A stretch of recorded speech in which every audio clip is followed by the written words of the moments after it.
Hello বন্ধুরা, কেমন আছো তোমরা সবাই? আশা করি তোমরা সকলে খুবই ভালো আছো আর আমিও ভালো আছি। আজকের ব্লগটি এখান থেকেই শুরু করছি।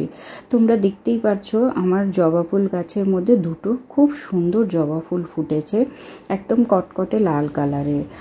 আর গাছগুলোর মধ্যে অনেকগুলো তোমার আগাছা জন্মে গেছে, যার জন্য আমি হাত দিয়ে তুলে তুলে ওগুলোকে সবগুলোকে ফেলে দিচ্ছি বের করে। আর তার পাশাপাশি এই যে একটি গাছ দেখতে পাচ্ছ, বলতে পারবে তোমরা এটা কি গাছ? আমি জানি অনেকেই হয়তো বলতে পারবে না, তো আমি বলে দিচ্ছি। এই গাছটি হচ্ছে একটি রুদ্রাক্ষের গাছ। এই গাছটি আমি প্রায় 5 বছর আগে এনে লাগিয়েছিলাম।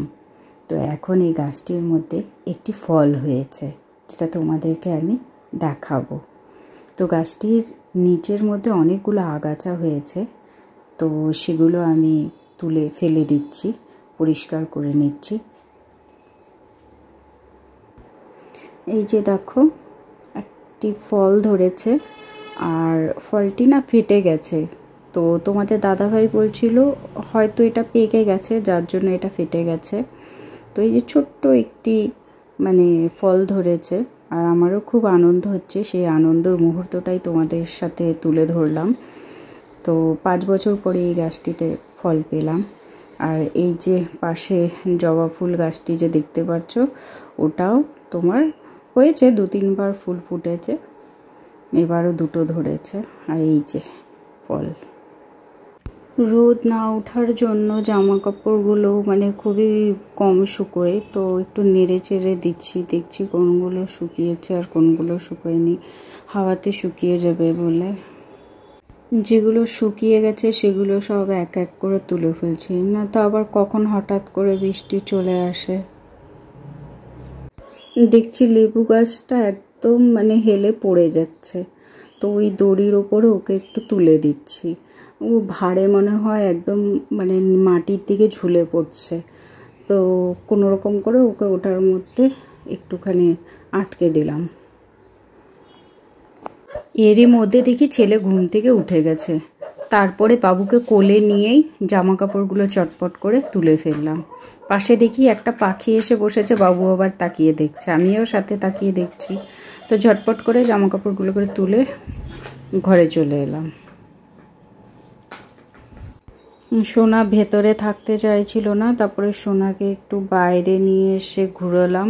ওর শরীরটাও ভালো না, প্রচণ্ড কফ হয়েছে, ওরা খ্যান খ্যান করে যাচ্ছে। তো ওকে কোলে নিয়েই টুকটাক কাজগুলো সেরে ফেললাম। তো ওকে এখন খাইয়ে দিব বিকেলের খাবার। আর ও হচ্ছে আমার কোলেই আছে, একটু ঘুরু ঘুরু করে নেবে, ভেতরে গেলেই কান্নাকাটি করছে।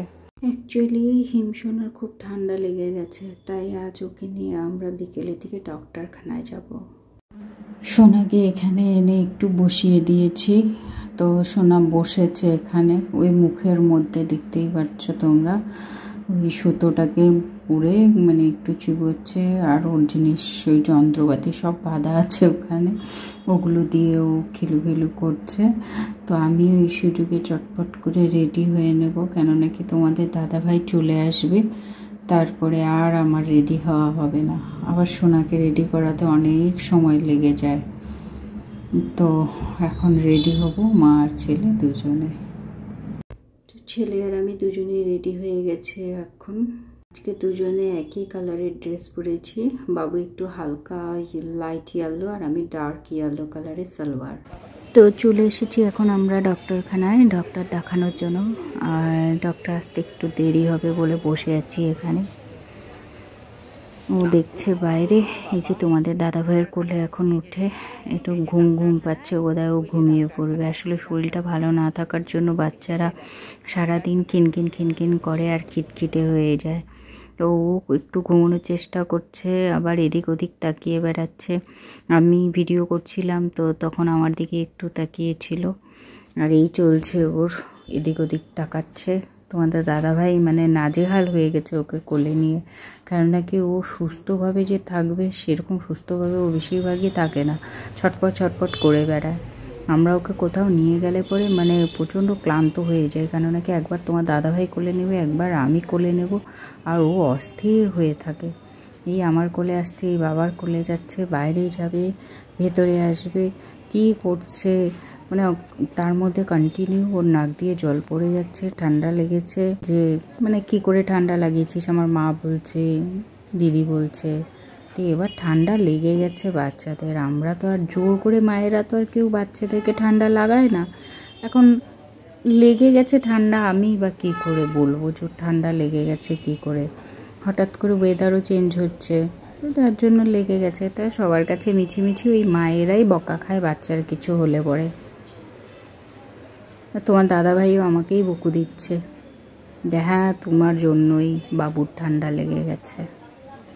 কী আর করব, সব মায়েদেরই এরকম। ছেলে মেয়ে অসুস্থ হলে পরে মায়েদেরই মানে সবার আগে বকা খাওয়ার জন্য রেডি হয়ে থাকতে হয়।